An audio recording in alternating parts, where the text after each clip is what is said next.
నమస్తే, welcome to Leo. మనతో ఉన్నారు పొలిటికల్ అనలిస్ట్ శ్రీరెడ్డి గారు. నమస్తే అండి. నమస్తే. మనం చూసుకుంటే వైఎస్ జగన్మోహన్ రెడ్డి గారు ఈరోజు ఇందాక యూత్ వింగ్ అని చెప్పి ఒక మీటింగ్ పెట్టారు. కానీ అక్కడ యూత్ ఎంతమంది వచ్చారనేది వారికి తెలియాలి. కాకపోతే అతి తొందరలో మళ్ళీ పాదయాత్ర చేస్తా, ప్రతి ఒక్క నియోజకవర్గానికి వస్తాను, ప్లస్ అందరినీ కూడా పేరు పేరుతో పిలుస్తానని చెప్పి అంటున్నారు. సో వాస్తవానికి తను మాట్లాడుతూ ఇంకోటి కూడా అన్నారు, ఏదైతే చంద్రబాబు నాయుడు గారికి సంబంధించి అవిశ్వాస తీర్మానం, కిరణ్ మోహన్ రెడ్డి, అదేమన్నా మీకు ఏమైనా అర్థమైందా టాపిక్? అది నిజంగా నేను కూడా విన్నాను, ఒకసారి కాదు 10 సార్లు విన్నా కూడా అర్థం కాని పరిస్థితి. అంటే దాని మీద కామెంట్స్ ఏంటంటే, నిజంగా ఒక 30 సెకండ్స్ అతను మాట్లాడిన మాటలుంటే దానికి అర్థం ఎవరు చెప్పాలి అంటే, బోసుడి అన్న పదానికి అర్థం ఎవరు చెప్పారో ఈ పదానికి కూడా ఇప్పుడు మాట్లాడిన వ్యాఖ్యలకు కూడా ఆ వ్యక్తే అర్థం చెప్పాలి అనేది మాత్రం క్లియర్గా అర్థమవుతుంది. సో మనం చూద్దాం ఒకసారి. అయితే వాస్తవానికి మనం చూస్తున్నాం కూటమికి సంబంధించి సుపరిపాలనలో తొలడిగా అని చెప్పేసి అని ఇచ్చారు.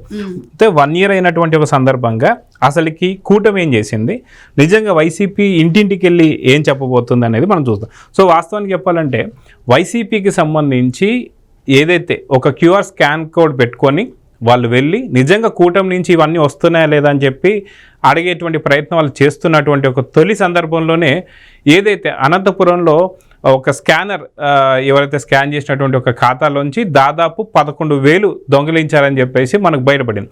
సో దాని గురించి మీరేం చెప్తారండి? 11 జగన్మోహన్ రెడ్డికి మనం చెప్పుకుంటాం ఏంటంటే అదృష్ట సంఖ్య అని. ఆ అదృష్ట సంఖ్యలాగా కరెక్ట్గా 11,000 కొట్టేయటం. అందులో ఈ రోజు లిక్కర్ స్కామ్ లో మరి అరెస్ట్ చేసిన వాళ్ళు కూడా 11 మంది కంప్లీట్ అయ్యారు. ఇవన్నీ చూస్తూ ఉంటే వీళ్ళకి 11 బాగా అచ్చొచ్చిందని ప్రజలు అనుకుంటున్నారు. సో ఒకసారి కూటమి ఏం చేసింది, వీళ్ళు నిజంగా ఈ సంవత్సరంలో కూటమి ఏ తప్పులు ఎత్తు చూపిస్తున్నారు అనేది దాని మీద ఒకసారి చూసుకుందాం. అయితే వీళ్ళు 1 year పరిపాలనకు సంబంధించి మనం చూసుకుంటే చంద్రబాబు నాయుడు గారు, అదేవిధంగా చూసుకుంటే వీళ్ళు అభివృద్ధి, సంక్షేమం, అదేవిధంగా పరిపాలన, 3 కూడా సుపరిపాలన అనేది మనం చూస్తూ వస్తున్నాం. అదేవిధంగా చూసుకుంటే దాదాపు సంక్షేమ పథకాలు కావచ్చు, అదేవిధంగా చూసుకుంటే గవర్నెన్స్ కావచ్చు, ఇక్కడికి వచ్చేసరికి అభివృద్ధి, డెవలప్మెంట్ కావచ్చు, 3 కూడా అంటే సరి సమానంగా చేస్తున్నారని చెప్పి అనుకోవచ్చా, లేదంటే ఏమంటారు? ఖచ్చితంగా. అంటే ఒక నాయకుడు ఎలా ఉండాలి, ప్రజల్ని ఏ విధంగా సంక్షేమం, క్షేమం, అభివృద్ధి అన్ని విధాలుగా అంటే సమపాళ్లలో ఏ విధంగా రాష్ట్రంలో ప్రజలకు అందించాలి అంటే ఈ రోజు చూస్తున్నాం మనం 1 year కూటమి పరిపాలనలో ఖచ్చితంగా అవన్నీ కూడా ప్రజలకి అందుతున్నాయి. అంటే ఈ రోజు అంటే కొన్ని వీడియోలు నేను కూడా చూశాను, అంటే చెత్తకు కూడా పన్ను వేసిన చెత్త ముఖ్యమంత్రి ఎక్కడ, ఈ రోజున క్షేమం గురించి ఆలోచిస్తూ సంక్షేమ పథకాలు ఇస్తూ, ఇంకొక వైపు నేటి బాలలే రేపటి పౌరులుగా తీర్చిదిద్దడానికి వాళ్ళ కోసం వీళ్ళు చేస్తున్న ప్రయత్నాలు ఇవన్నీ చూస్తూ ఉంటే కూటమి ప్రభుత్వం ఈ రోజు నిజంగా సుపరిపాలనలో ప్రజలు ఉన్నారనేది క్లియర్గా అర్థమవుతుంది. సో చాలా వరకు ఇంకా సంక్షేమ పథకాలు కావచ్చు, ఇవన్నీ మనం చూస్తూ వస్తున్నాం. సంక్షేమం, అదేవిధంగా చూసుకుంటే ఎన్టీఆర్ భరోసా, సామాజిక పెన్షన్లు మనం చూసాం. ఏదైతే వృద్ధులకు సంబంధించి దాదాపు మనం ఇప్పటిదాకా ఇన్ని వేల కోట్లు రావడం కావచ్చు, అదేవిధంగా వితంతువులు కావచ్చు, వికలాంగులు కావచ్చు, ప్రతి ఒక్కరికి కూడా సంక్షేమం అందుతుందా లేదా? ప్రతి ఒక్క వికలాంగులకి గతంలో మనం చూసుకుంటే వైసీపీ నుంచి రావాల్సినటువంటి ఒక 1,000 రూపాయలు 4 సంవత్సరాలు టైం పట్టింది, 5 సంవత్సరాలు టైం పట్టింది. కానీ అదే మనం చూసుకుంటే కూటమి ప్రభుత్వం ఏం చేసిందండి, ఇది మామూలుగా ఇప్పుడు పెన్షన్ల గురించి చెప్పుకుంటే అంటే వీళ్ళు మనం ఎలక్షన్ టైంలో చూసాం, కూటమి ప్రభుత్వం అధికారంలో రావడానికి ముందు ఏ హామీ ఇచ్చింది, మీకు 4,000 పెన్షన్ని 1,000 రూపాయలు పెంచుతామని. మరి వీళ్ళు మరి అక్కడున్న ఎలక్షన్ కోడ్కి దృష్టిలో పెట్టుకొని ఆ 3 నెలలకు సంబంధించిన 1,000 రూపాయలు 3,000 ప్లస్ ఈ 4,000 7,000 రూపాయలు ఇచ్చిన ఘనత దాదాపుగా. అంటే వేరే కొత్త పెన్షన్లు కూడా యాడ్ చేసుకొని మరి ఎక్కడా కూడా ఎవరికి కూడా ఇబ్బంది కలగకూడదు, ఎవరు కూడా నిరుత్సాహపడకూడదు, ప్రతి ఒక్కరూ, ఎందుకంటే హామీ ఇచ్చాం కాబట్టి ఖచ్చితంగా కూడా రాష్ట్రం ఆ పరిస్థితిలో లేకపోయినా కూడా ప్రజల కోసం వాళ్ళని దృష్టిలో పెట్టుకొని ఈ కార్యక్రమం చేపట్టడం జరిగింది. సో చూస్తున్నాం మనం ఏదైతే 4,000 రూపాయలు వృద్ధులు కావచ్చు, వితంతులు కావచ్చు, ఒంటరి మహిళలు కావచ్చు, అదేవిధంగా దివ్యాంగులకి దాదాపు 6,000 కావచ్చు, అదేవిధంగా పూర్తి వికలాంగులు ఎవరైతే ఉన్నారో వాళ్ళ గతంలో లేని విధంగా 15,000 రూపాయలు మనం చేయడం మనం చూస్తున్నాం. అదేవిధంగా చూసుకుంటే తల్లికి వందనం, తల్లికి వందనంకి వచ్చేసి పిల్లవాడికి ఎంతమంది ఉంటే అంతమందికి పిల్లలు, తల్లికి వందనం లబ్ధిదారుల సంఖ్య వచ్చేసి దాదాపు 67,27,164. అదేవిధంగా చూసుకుంటే మనం ఇక్కడ ప్రతి ఒక్క విద్యార్థికి కూడా 15,000 రూపాయలు. అదేవిధంగా చూసుకుంటే వాళ్ళ పథకాలు కావచ్చు, వాళ్ళకి సంబంధించినటువంటి ఒక అన్ని కూడా మనం చూసుకుంటూ వెళ్తున్నాం. పిల్లలకి ప్రతి ఒక్క తల్లిదండ్రులు ఇప్పుడు ఎంత సంతోషంగా ఉన్నారో చూస్తున్నాం. సో తల్లికి వందనం అనేది ఏదైతే స్కీమ్ పెట్టిన తర్వాత ఇప్పుడు నిజంగా వైసీపీ నేతలు మీ ఇంటికి వస్తే మీరు ఏం చెప్తారు? అదేవిధంగా ఇంట్లో ఉన్న 4 పిల్లలకి డబ్బులు పడ్డాయి, 5 మంది పిల్లలకి డబ్బులు పడ్డాయి. ఏదైతే అనాథ ఆశ్రమాలకు సంబంధించి వాళ్ళ ఎవరైతే ఓనర్ ఉంటారో వాళ్ళ ఖాతాల్లో కూడా డబ్బులు పడ్డాయి.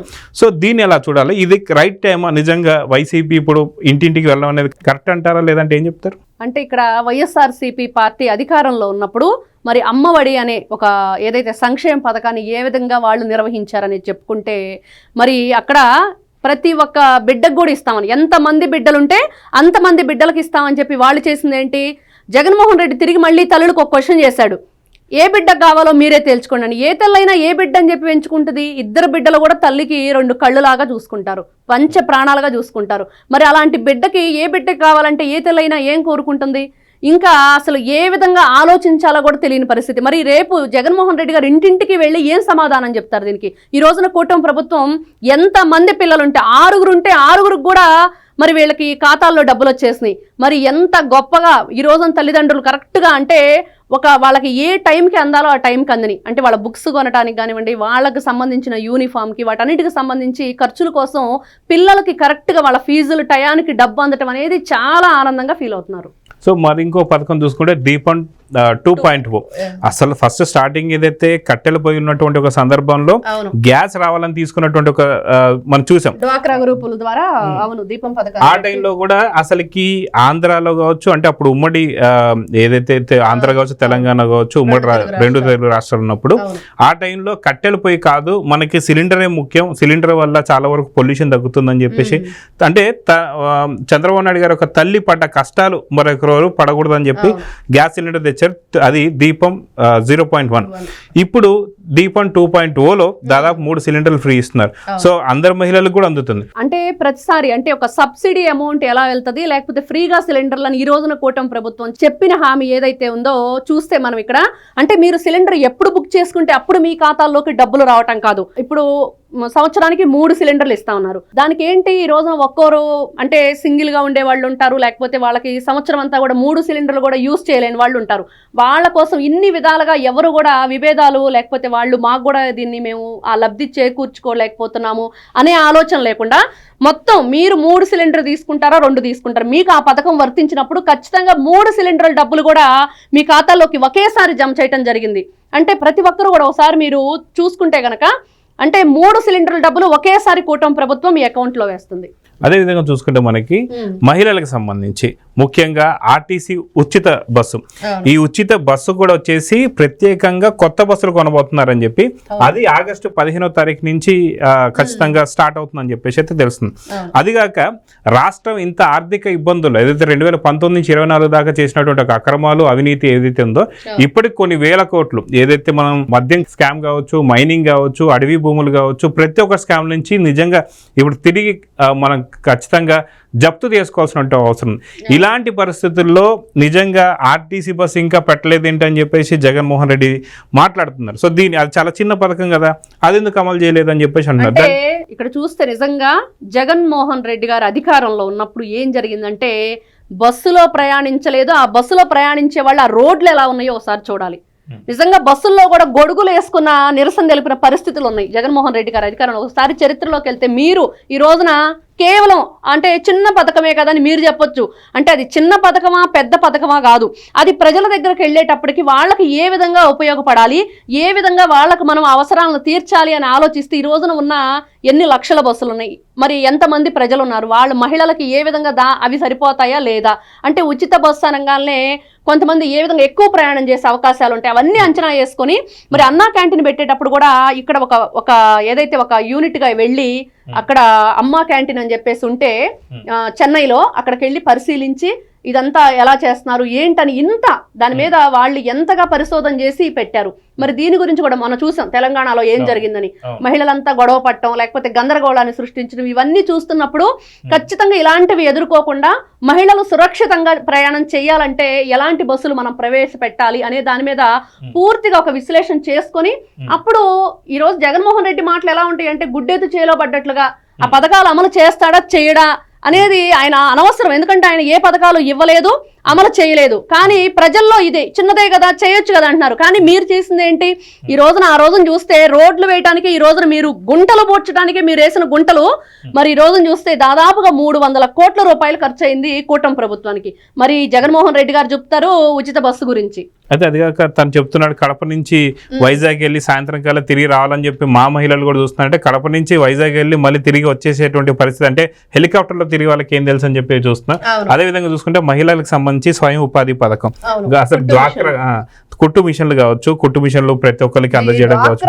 బాబు గారు డ్వాక్రా స్టార్ట్ చేసినప్పటి నుంచి కూడా కుట్టు మిషన్లు అనేది ఉంది. బాగా ఎంకరేజ్ చేసేవాళ్ళు, మహిళలు ఏ విధంగా వాళ్ళ స్వయం ఉపాధి ఏ విధంగా చేసుకోవాలనేది దాంట్లో మంచి ప్రోత్సాహం అందించింది టీడీపీ గవర్నమెంట్. అదే విధంగా చూసుకుంటే మనకి అంగన్వాడికి సంబంధించినటువంటి ఒక కేంద్రాలు కావచ్చు, అసలు అంగన్వాడికి సంబంధించినటువంటి మహిళలకి ఏదైతే 2 లక్షల మంది మహిళలు ఎవరైతే ఉన్నారో వైసీపీ 2019 నుంచి 24 లోపల బయటకు వచ్చి నిరసనలు చాలా వరకు తెలియజేశారు. అలాంటి వాళ్ళకి సంబంధించి వాళ్ళకి హెల్ప్ చేయడం కావచ్చు. అదే విధంగా చూసుకుంటే మనకి మహిళల కోసం గత ఏడాది చేపట్టినటువంటి కార్యక్రమాలన్నీ కూడా ఇక్కడ ఒక లిస్ట్ ఇచ్చేసారు కంప్లీట్ గా. తల్లి బిడ్డది కూడా జగన్మోహన్ రెడ్డి వచ్చాక చేయించడం జరిగింది. అంటే బిడ్డ ఏ విధంగా ఆరోగ్యంగా ఉండాలి, మరి తల్లి ఏ విధంగా ఆరోగ్యంగా ఉండాలని మనసులో ఉంచుకొని, అంటే బాబు గారు ఏ విధంగా ప్రవేశపెట్టారనే దాన్ని వీళ్ళు వచ్చాక దాన్ని లేకుండా చేయటం, ఇవన్నీ కూడా మళ్ళీ ప్రవేశపెట్టడం. అదేవిధంగా చూసుకుంటే అన్నా క్యాంటీన్లు దాదాపు 204 అన్నా క్యాంటీన్లకు సంబంధించి మనం చూసుకుంటే రాష్ట్రం మొత్తంలో 204 అన్నా క్యాంటీన్లు, కొత్తగా 61, అదేవిధంగా నిత్య అన్నదానికి సంబంధించి 21. దాదాపు ఇంత అంటే దాదాపు అన్నం పెట్టేటువంటి ఒక అన్నా క్యాంటీన్లు కూడా 2019-24 మూయించారు. సో అన్నా క్యాంటీన్లకు సంబంధించి ఏం చెప్తారు? ఇక్కడ చూస్తే ఇక్కడ అన్నం పెట్టే రైతుని ఈయన కన్నీరు పెట్టించాడు. అట్లాంటి రైతు పడే బాధ జగన్మోహన్ రెడ్డికి తెలియదు. ముఖ్యంగా అక్కడ ప్రజలు 5 రూపాయలకు అన్నం అంటే ఏ విధంగా వాళ్ళు ఎంతో ఇదిగా ఈరోజు చూస్తున్నాం. ఎంతమంది ఎంతో గొప్పగా చెప్పుకుంటూ ఆ గుప్పిడం అన్నం మెతుకుల కోసమే కదా, ఆ జానెడు పొట్ట కోసమే కదా ఇంత ఇబ్బందులు పడుతున్నాం, దాన్ని కూడా ఇంత కర్కశంగా పార్టీల పేరుతోటో లేకపోతే ఇంకో పేరు పెట్టుకోనో ఆ అన్నా క్యాంటీన్లు ధ్వంసం చేయటం. మరి అదే విధంగా చూస్తే రైతులను కూడా ఇతను ఏ విధంగా ఇబ్బంది పెట్టాడు. మరి జగన్మోహన్ రెడ్డి ఎంత కర్కశమైన మనస్సు గలవాడు అంటే సొంత తల్లినే సరిగ్గా చూడలేని వ్యక్తికి ఈ రోజున అన్నం పట్ల, అదేవిధంగా అన్నం గురించి ఏ విధంగా బాధపడతారు, ఆ క్షుద్బాధ ఎలా ఉండిద్ది అనేది ఆయనకు తెలియదు అనేది ఈ రోజున ప్రతి ఒక్కరికి కూడా అర్థమైంది. అదేవిధంగా చూసుకుని మనకి అన్నదాత సుఖీభావకు సంబంధించి దాదాపు 20,000 అంటే 14,000కి సంబంధించి రాష్ట్ర ప్రభుత్వం, అదేవిధంగా 6,000 ఏదైతే ఉందో ప్రధానమంత్రి కిసాన్ పథకం ఇది చూస్తున్నాం. సో ఇలాగా ప్రతి ఒక్కటి కూడా మనం చేసుకుంటూ పోవడం, అన్నదాతలకు సంబంధించి కూడా ఇలాంటి ఎన్నో పథకాలు అయితే మనకు ఉన్నాయి. దాదాపు రైతన్నకు సంబంధించినటువంటి ఒక పథకాలు కావచ్చు, ఇలా ఎన్నో పథకాలు మనం చూస్తున్నాం. అంటే గతంలో మనం ధాన్యం అమ్మకాలు కొనుగోలు చేసినప్పుడు ఏ విధంగా రైతులు ఇబ్బంది గురయ్యేవాళ్ళు అంటే మధ్యలో ఉన్న దళారులు కొనటం, వాళ్ళు మళ్ళీ 1 వీక్ 10 డేస్ ఆ డబ్బులు రావడానికి టైం పట్టడం, ఇతను ఏంటంటే ఆ డబ్బుల కోసం ఈ రైతు వెయిట్ చేస్తూ మరి పక్కన కూలీలకు కానివ్వండి ఇవ్వాల్సిన వాళ్ళకి కానీ అవన్నీ కూడా ఎన్నో ఇబ్బందులు చెప్పుకుంటూ పోతే అవన్నీ లేకుండా ఈరోజు చూస్తున్నాం. వాట్సాప్లో ఒక్క ఫోన్ కాల్తో ఆ ధాన్యం కొనుగోలు చేయటం, వెంటనే వాళ్ళ అకౌంట్లో డబ్బులు పట్టడం, ఎంతో మంది రైతులు తమ ఆనందాన్ని వ్యక్తం చేసిన పరిస్థితి. అంటే ఇక్కడ అన్నదాత సుఖీభవ ఒకటైతే, ఆధునిక వ్యవసాయం ఒకటైతే, అన్నదాతలను ఏ విధంగా వెంటనే వాళ్ళ ధాన్యం కానివ్వండి పొగాకు కానివ్వండి ఇవన్నీ కొనుగోలు చేస్తూ ఏ విధంగా వాళ్ళ గురించి ఆలోచిస్తున్నారు రైతుల గురించి అనేది మనం అదే విధంగా చూసుకుంటే గత ప్రభుత్వం ఏదైతే ఉందో 1674 కోట్లు బకాయిలు పెడితే దాన్ని పూర్తిగా తీర్చేసినటువంటి పోయిన కూటమి ప్రభుత్వం. సో ఇలా చూసుకుంటూ పోతే ప్రతి ఒక్కటి కూడా సో ఇంత సుపరిపాలన ఉన్నటువంటి ఒక టైంలో నిజంగా జగన్మోహన్ రెడ్డి ఇంటింటికి వెళ్ళడం అవసరం అంటారా? అదేవిధంగా చూసుకుంటే ఆరోగ్యం సంబంధించిన కూడా మనం చూస్తూ వస్తున్నాం. సో దీని గురించి మీరు ఏం చెప్తారు? ఇక్కడ ఆరోగ్యం గురించి చెప్పుకోవాలంటే ముఖ్యంగా గతంలో చూస్తే జగన్మోహన్ రెడ్డి 108 అనేదో పెట్టినప్పుడు ఏం జరిగింది అంటే మరి అక్కడ ఎక్కడ యాక్సిడెంట్ అయినా కూడా ప్రైవేట్ హాస్పిటల్తో వీళ్ళు కుమ్మక్కయ్యి ఆ మెడిసిన్ విషయంలో కానివ్వండి వీళ్ళు కాంట్రాక్ట్లా చేశారు తప్పించి ఎక్కడా కూడా ప్రజల ఆరోగ్యాల్ని ఎక్కడా కూడా వీళ్ళు చూసిన పాపాన పోలేదనేది మనకు క్లియర్గా అర్థమైంది. అదే విధంగా మనం చూసుకుంటే ఇప్పుడు ఏదైతే తల్లికి వందనం కావచ్చు, 6 మంది బిడ్డల వాళ్ళకి కూడా డబ్బులు పడ్డాయి, 2 ఉన్న వాళ్ళకి పడ్డాయి, 3 ఉన్న వాళ్ళకి పడ్డాయి, 4 ఉన్న వాళ్ళకి పడ్డాయి. అదే విధంగా చూసుకుంటే ఒక వైసీపీ కార్యకర్త ఇంటి దగ్గరకు వచ్చిన తర్వాత క్యూఆర్ కోడ్ స్కాన్ చేయాలంటే డబ్బులు పోతాయని భయం. అదే విధంగా వాళ్ళు వచ్చేది కూడా ఒకళ్ళిద్దరు రారు కాబట్టి మంది మరబలంతో వస్తే ఇల్లు డోర్లు తెరిచి ఉంటే ఇంట్లోకి జ్వరపడి ఏదైనా దోచుకునేటువంటి మిర్చి టిక్కీలకు సంబంధించి పోయే అది పొగాకు సంబంధించి సో అదొక భయం ఉంది. సో ఇప్పుడు ఖచ్చితంగా జగన్మోహన్ రెడ్డికి సంబంధించినటువంటి ఒక మనుషులు ఎవరైనా సరే ఇంటింటికి వస్తే ఎలాంటి జాగ్రత్తలు తీసుకోవాలి? అంటే అందరు తాళాలు వేసుకొని బయట నించొని ఆ కరపత్రం పట్టుకొని నించుంటే సరిపోతుందని చెప్పేసి అనుకోవచ్చు. నిలువు దోపిడీ అని ఒకటి అంటారండి. ఎవరైనా తిరుపతి వెంకటేశ్వర స్వామి మొక్కుంటే ఆ నగలన్నీ తీసి అక్కడ వేసి వస్తారు. కానీ ఈ రోజున అదే పరిస్థితి. వీళ్ళు వస్తున్నారంటే భయభ్రాంతులకు గురయ్యి మరి ఒంటి మీద ఉన్న బంగారం కూడా ఇంట్లో దాచుకొని బయటకు వచ్చేసి, బయటకు కూడా లేదు, కిటికీలు ఓపెన్ చేసి చూసే పరిస్థితి, డోర్స్ కూడా ఓపెన్ చేసి. అంటే మనం ఎవరైనా సరే ఇంట్లో ఒంటరిగా ఉన్నప్పుడు డోర్ కొడుతుంటే పిల్లలకు కూడా చెప్తూ ఉంటాం, ఎవరైనా కాలింగ్ బెల్ కొట్టినా కూడా మీరు వెంటనే డోర్ తీయకండి, ఒకసారి చెక్ చేసుకోండి ఎవరు వచ్చారో, జాగ్రత్త పడండి అని పిల్లలకు కానీ ఒంటరిగా ఉన్న మహిళలకి వృద్ధులకి మనం చెప్తూ ఉంటాం. సేమ్ అదే సిచ్యువేషన్ ఇప్పుడు క్రియేట్ చేయబోతున్నాడు జగన్మోహన్ రెడ్డి. ఇంటింటికి అంటే ఈ రోజున ఎవరు వస్తున్నారు ఇంటి ముందలకి, మన వాళ్ళేనా, వీళ్ళెవరు, అమ్మో వైఎస్ఆర్సీపీ పార్టీ వాళ్ళ అయితే ఖచ్చితంగా వైఎస్ఆర్సీపీ పార్టీ వాళ్ళైతే డోర్ కూడా తీసే పని లేదు, విండోలో చూసి బై బై జగన్ అని చెప్పటమేనని చెప్పేసి ప్రజలందరూ ఫిక్స్ అయిపోయారు. సో చూస్తున్నాం. మళ్ళీ అదిగాక మనకి సంబంధించి రాష్ట్రంలో చాలా పెట్టుబడులు రాబోతున్నాయి. అదిగాక బిల్ క్లింటన్ గారికి సంబంధించినటువంటి వరకు, అదిగాక క్వాంటమ్ వాలీ కానీ ఇవన్నీ కూడా రాబోతున్నాయి. సో వీటన్నిటిని కూడా మనం చూస్తూ వస్తున్నాం. అయితే ఇప్పుడు ఇవన్నీ ఒక ఎత్తు అయితే నిజంగా జగన్మోహన్ రెడ్డి క్వాంటమ్ వాలీ అంటే మనం ఒకటి చెప్పుకోవాలండి, ఫిష్ మార్కెట్ ముందు అది వెలవెలపోతుంది అని చెప్తాడు జగన్మోహన్ రెడ్డి. ఇదైతే దీంట్లో జగన్మోహన్ రెడ్డి నెంబర్ 1 స్థానంలో ఉన్నాడు. సో చూద్దాం అంటే అసలుకి వైఎస్ జగన్మోహన్ రెడ్డి తను ఎటువంటి హామీలు ఎగ్గొట్టాడు అనేది, దీన్ని నిజంగా రేపు పొద్దున వస్తున్నటువంటి ఒక వైసీపీ నేతల్ని ఏపీ ప్రజలు ఏం అడగబోతున్నారో ఒకసారి అది కూడా ఒకసారి చూద్దాం. అయితే ప్రతి ఇంటికి వైసీపీ వెళ్ళబోతుంది అని చెప్పేసి అన్న వార్తలు తెలిసిన తర్వాత ఏపీలో ఉండేటువంటి ఒక మహిళలు కావచ్చు, పిల్లలు కావచ్చు, వృద్ధులు కావచ్చు, పురుషులు కావచ్చు, ఎవరైనా కావచ్చు, మహిళలైతే మాకు 3 సిలిండర్లు వస్తున్నాయి, అదేవిధంగా మా బిడ్డలకి తల్లికి వందనం వస్తుంది, అదేవిధంగా చూసుకుంటే ఇంట్లో ఉన్న వృద్ధులకి ఎవరికైతే ఉన్నారో వాళ్ళకి పెన్షన్లు వస్తున్నాయి, దాదాపు 4,000 రూపాయలు వస్తున్నాయి, అంతకుముందు 3,000 కలిపి 7,000 వస్తున్నాయి, ఇలా ఎన్నో చెప్పారు. అయితే జగన్మోహన్ రెడ్డికి సంబంధించి రీకాలింగ్ జగన్స్ మేనిఫెస్టో అని చెప్పేసి అంటే ఏవి గుర్తొస్తాయి అనేది ఒకసారి చూద్దాం. అయితే మనం చూసుకుంటే అండి, ఫస్ట్ది సిపిఎస్ రద్దు అన్నారు, చేశారండి? వారంలో చేసేస్తాను, చేసేసాడా? అవును, చేయలేదు. సిపిఎస్ రద్దు రాగానే చేసేస్తానన్నాడు. మరి దాని గురించి ఇప్పుడు మళ్ళీ ప్రభుత్వాన్ని క్వశ్చన్ చేసే పరిస్థితిలో జగన్మోహన్ రెడ్డి ఉన్నాడు. అదే విధంగా చూసుకుంటే ప్రత్యేక హోదా మెడల్ వంచి తీసుకొస్తానని తీసుకొస్తానన్నాడు.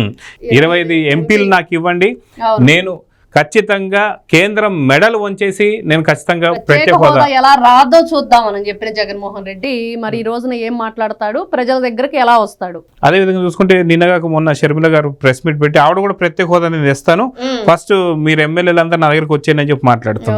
అన్న జిల్లాల మాటలు ఎట్లా నమ్మాలంటారు?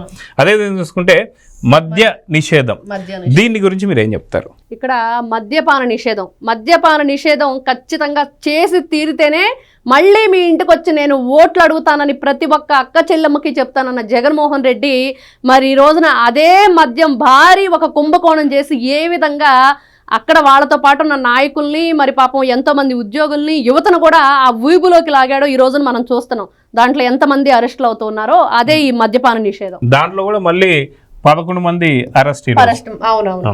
అదే విధంగా చూసుకుంటే 30 లక్షల ఇల్లు నిర్మాణం అని చెప్పేసి అన్నారు, చేశారంటే సెంటు భూములు అని చెప్పేసి. అంటే కరెక్ట్ గా ప్రజలు అక్కడ ఏ విధంగా వాళ్ళు నివసిస్తారు ఆ ఇంట్లో? ఈ రోజున జగన్మోహన్ రెడ్డి చూస్తే యలహంక ప్యాలెస్ ఒకటి, మరి అక్కడ చూస్తే 100 కోట్లు పెట్టి వైజాగ్ లో ఒకటి, తాడేపల్లిలో ఒకటి, మీరు మరి హైదరాబాద్ లో ఒకటి, ఈ విధంగా ఎన్ని రకాలుగా మీరు 100 ఎకరాలు ఆక్రమించుకున్నారు. మరి ప్రజల దగ్గరకు వచ్చేటప్పటికి 30 లక్షల ఇళ్ల నిర్మాణం ఎక్కడ చేశావు జగన్మోహన్ రెడ్డి? మనం చూస్తే ఈ విషయం ముఖ్యంగా నారా లోకేష్ గారి గురించి చెప్పుకోవాలి. అంటే జగన్మోహన్ రెడ్డి ప్రభుత్వంలో ఇప్పటి వరకు కేసులు నమోదైన నకిలీ ఇళ్ల పట్టాల కేసులు, మరి అదేవిధంగా కూటమి ప్రభుత్వం అధికారంలోకి వచ్చాక మరి ఎన్నో దాదాపుగా 15-20 సంవత్సరాల నుంచి ఏ అధికారి ఎప్పుడు వచ్చి ఆ ఇళ్ళు ఖాళీ చేయమంటాడా అని చెప్పేసి వాళ్ళు ఎంత ఇబ్బంది పడుతూ ఉంటే వాళ్ళకి కడుపు నిండా భోజనం పెట్టి, పట్టు వస్త్రాలు పెట్టి, వాళ్ళకి ఇళ్ళకు సంబంధించిన ఆ పట్టాలు ఏ విధంగా అందజేశారు నారా లోకేష్ అనే దానికి మనం ఈరోజు చూసుకుంటే జగన్మోహన్ రెడ్డి మరి ఏ మొహం పెట్టుకొని ఈ రోజున 30 లక్షల ఇళ్ళ తయారు చేసి ఇస్తానన్న ప్రజలకు మరి ఎక్కడ అని ప్రజలు అడుగుతున్నారు.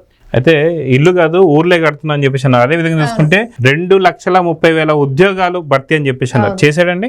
ఇక్కడ చూస్తే ముఖ్యంగా జగన్మోహన్ రెడ్డి మరి 2.5 లక్షల ఉద్యోగాలు అన్నాడు.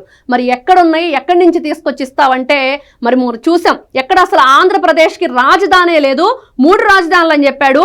మరి ఎక్కడ ఒక అభివృద్ధి లేదు, ప్రపంచ బ్యాంకే వెనక్కి పరిగెత్తింది, ఒక కంపెనీ లేదు, ఒక ఇండస్ట్రీ లేదు, ఏదీ లేకుండా అంటే ఎయిర్పోర్ట్ లోనే గన్ పెట్టి బెదిరించి జగన్మోహన్ రెడ్డి. ఇక్కడ ముఖ్యంగా జగన్మోహన్ రెడ్డి గారు చెప్పుకుంటే జగన్ కంటే ముందు గన్ వచ్చింది అంటే ఏ విధంగా వచ్చిందంటే ఈరోజు చూసాం గన్ పాయింట్ పెట్టి వాళ్ళు ఏ విధంగా కుంభకోణాలు చేశారో అదే జగన్ కంటే ముందు గన్ వచ్చిందంటే అని అర్థం అని చెప్పి ఇప్పుడే ప్రజలకు తెలిసింది.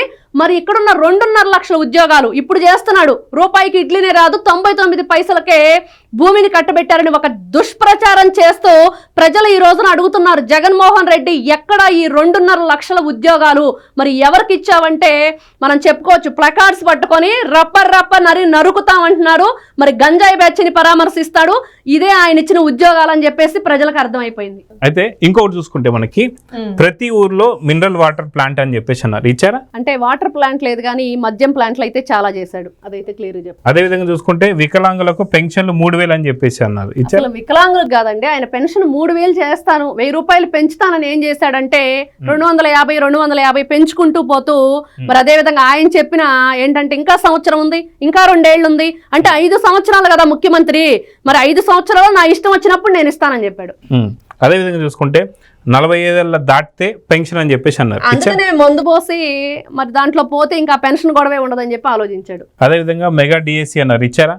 నో, అది కూడా అసలు ఎక్కడా కూడా మాట్లాడే అంటే ఇక్కడ డిఎస్సి గురించి చెప్పుకోవాలని టీచర్స్ని మరి టీచర్స్ని మందు బాబులు క్యూ లైన్లో నుంచోబెట్టడానికి ఏ విధంగా ఆయన ఉపయోగించుకున్నాడో మనం చూసాం. అదే విధంగా చూసుకుంటే 16,000 మించినటువంటి ఒక మెగా డిఎస్సి అని చెప్పేసి ఇక్కడ కూటమి పెడితే దీనికి సంబంధించి యాక్చువల్ గా ఉన్నది దాదాపు 23,000 అని చెప్పేసి అని అక్కడ కూడా కుట్రలు చేయడం చూసాం. అదే విధంగా చూసుకుంటే ప్రతి ఏడాది జాబ్ క్యాలెండర్ ఇచ్చారా? లేదండి, జాబ్ క్యాలెండర్ దేవుడికి ఎరుక. అసలు జగన్మోహన్ రెడ్డి రాష్ట్రంలో ఆయన పరిపాలనలో జాబులు ఎక్కడున్నాయి వెతుక్కుంటూ పోతే ఎక్కడా కూడా లేని పరిస్థితి. మరి యువతని మరి గంజాయికి మద్యానికి బానిసలను చేసి జాబ్ అనే పదానికి అర్థం లేకుండా చేశాడు, అడగనీయకుండా చేశాడు. అదే విధంగా చూసుకుంటే అమ్మఒడి ఎంతమంది ఉంటే అంతమందికి అని చెప్పేసి అన్నారు. అవును, ఎక్కడ ఇచ్చిన పరిస్థితి లేదు. ఈ రోజున స్వయంగా మనం చవటం కాదు, తల్లులే చెప్పారు. మొన్న తల్లికి వందనం ప్రోగ్రాం జరిగినప్పుడు వాళ్ళందరికి కూడా ఖాతాల్లోకి డబ్బులు వెళ్ళినప్పుడు వాళ్లే స్వయంగా చెప్పారు జగన్మోహన్ రెడ్డి తల్లికి అమ్మఒడి పథకంతో ఎంత దోపిడీ చేశాడు అనేది తల్లులే చెప్పారు. అదే చూసుకుంటే ఎన్ని లక్షలైనా ఉచిత వైద్యం అని చెప్పారు, ఇచ్చారా? లేదండి, దానికి కూడా ఈ రోజున చూస్తూ ఉన్నాం ఎన్ని లక్షలైన ఉచిత వైద్యం అంటే దీని గురించి ఒక మాట చెప్పుకోవాలి. మొన్న జగన్మోహన్ రెడ్డి ఏదో ఇట్లానే బెట్టింగ్ రాయిళ్లకి విగ్రహావిష్కరణలు వెళ్ళినప్పుడు ఒక తల్లి తన బిడ్డకి ఆరోగ్యం బాగలేదు, మరి దానికి వైద్య నిమిత్తం మరి మీరు ఏదైనా చెప్తే ఆ హాస్పిటల్కి వెళ్ళి చూయిస్తామంటే తల్లి మేము ఇప్పుడు అధికారంలో లేము, అధికారంలోకి వచ్చాక చూద్దామని చెప్పాడు. అలా ఉండిద్ది ఆయన దాని గురించి ఆలోచించడం అంటే. అదేవిధంగా జబ్బు చేసినటువంటి వ్యక్తి ఇంట్లో రెస్ట్ తీసుకుంటే ఆర్థిక సహాయం చెప్పేసి అన్నారు, చేశారా? అయ్యో, అసలు జగన్మోహన్ రెడ్డి గారు ఇంట్లో ఉంటే అంటే ఇక్కడ చెప్పుకోవాలి అంటే కరెక్ట్ గా జాబ్కి వెళ్తేనే వాళ్ళని ఏ విధంగా అంటే ఇక్కడ అమ్మఒడి గురించి కూడా చెప్పుకోవాలి. పిల్లలకి 70% అక్కడ లేకపోతేనే ప్రజెంట్ ఏదైతే ఉందో దాంట్లో కూడా డబ్బులు కట్ చేసినట్లుగా ఇక్కడ అంటే ఇంట్లో ఉంటే కూడా ఇస్తాడా అని చెప్పేసి ప్రజలు ఆ రోజే అతని గురించి ఆలోచించడం మానేశారు ఇంకా జగన్మోహన్ రెడ్డి గురించి. అదేవిధంగా చూసుకుంటే కార్పొరేట్ హాస్పిటల్ ధీటుగా ప్రభుత్వ హాస్పిటల్ అని చెప్పేసి మీకు కనిపించాయంటే చూసాం. ఇక్కడ తిరుపతిలో చూస్తే పసిపిల్లలు ఆక్సిజన్ లేక మరి కొంతమంది వైద్య సిబ్బంది కనీసం లైట్లు కరెంటు జనరేటర్ పనిచేయక సెల్ ఫోన్ లైట్లతో వైద్యం చేసిన పరిస్థితి మనం చూసాం. అదే విధంగా చూస్తుంటే కరుణాకర్ రెడ్డి కూడా తిరుపతికి సంబంధించి కరోనా టైంలో ఆక్సిజన్ సిలిండర్స్ తీసుకెళ్ళి అవును, అతను తన ప్రాణ భయంతో తీసుకెళ్లి అక్కడ చిన్నారుల ప్రాణం పోవటానికి వీళ్ళంతా కూడా కారకులయ్యారు. ఇక్కడ జగన్మోహన్ రెడ్డి గారు ఇంటింటికి ఈ రోజున వస్తాను ఏదో చేస్తాను పాదయాత్ర అని చెప్తున్నారు. మరి ప్రజలైతే జైలు యాత్ర అని అంటున్నారు. మరి జైలు యాత్రకు వెళ్ళబోయే ముందు మరి ప్రజల్ని మిమ్మల్ని ఏదో క్వశ్చన్ అడుగుదాం అనుకుంటున్నారు. ఆ క్వశ్చన్స్ ఏంటో ఒకసారి చూస్తే డ్వాక్రా రుణాలు మొత్తం మాఫీ చేస్తాం అంటే చూస్తే ఇక్కడ డ్వాక్రా మహిళలు డబ్బులు దాచుకుంటే ఆ నిధి స్త్రీ నిధి అనే డబ్బులు కూడా అతను కొట్టేసిన పరిస్థితి. ఒక్కో డ్వాక్రా మహిళకు 50,000 లాభం అన్నారు, అది కూడా వచ్చింది లేదు. సన్న బియ్యం పంపిణీ అన్నారు, దానికి ఒక పెద్ద ఇదే రాశాడు కొడాలి నాని. మరి ఎన్నికల నాటికి రుణాలన్నీ మాఫీ చేస్తాం ఉన్న రుణాలు అన్నారు, ఎక్కడ మాఫీ చేసింది లేదు. ప్రతి మండలంలో వృద్ధాశ్రమం అన్నారు.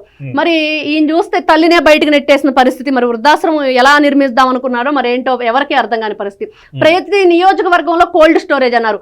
మనం చూసాం కోల్డ్ స్టోరేజ్లు ఎలా ఉన్నాయో. ఆయన నిర్మాణంలో అవి లేకే కదా ఈ రోజున ఇబ్బందులు పడుతున్నాం అని చెప్పేసి ప్రజలు అనుకుంటున్నారు. రైతుల కోసం పగటిపూట 9 గంటల విద్యుత్ అన్నాడు. అంటే వాళ్ళకి అసలు ఫ్రీ విద్యుత్ని తీసేసి వాళ్ళకున్న మీటర్లను కూడా పీకేసి రైతులకు ఏ విధంగా 9 గంటలు ఇస్తానని చెప్తారు? 10 రోజుల్లో వ్యవసాయ విద్యుత్ కనెక్షన్ అన్నారు. అవన్నీ కూడా కొడాలి నాని క్యాసినోకి వాడుకున్నాడని చెప్పేసి మొన్నే మనం న్యూస్ చూసాం. నగరిలో టెక్టైల్స్ పార్క్ అన్నారు. నగరిలో మరి కరోనా టైంలో ఒక భారీ వాటర్ ప్రాజెక్టు ప్రారంభించారు. కొళాయి ఎలా విధంగా ఓపెన్ చేశారో చూసాం. మరి 4,000 కోట్లతో ప్రకృతి విపత్తుల నిధి అన్నారు. మరి ఆ విపత్తుల నిధి అంటే ఎక్కడిచ్చారో, ఎప్పుడు ఇచ్చారో, ఎవరికి ఇచ్చారో ఎవరికి తెలియని పరిస్థితి. 3,000 కోట్లతో ధరల స్థిరీకరణ నిధి అన్నారు. ఎక్కడిచ్చారండి, ఎవరికి ధరల స్థిరీకరణ ఏ విధంగా చేశారంటే ఎక్కడ కూడా ఎవరు కూడా ఆన్సర్ చేసే పరిస్థితి లేదు. గిట్టుబాటు ధర గ్యారంటీ, ఉచితంగా బోర్లు.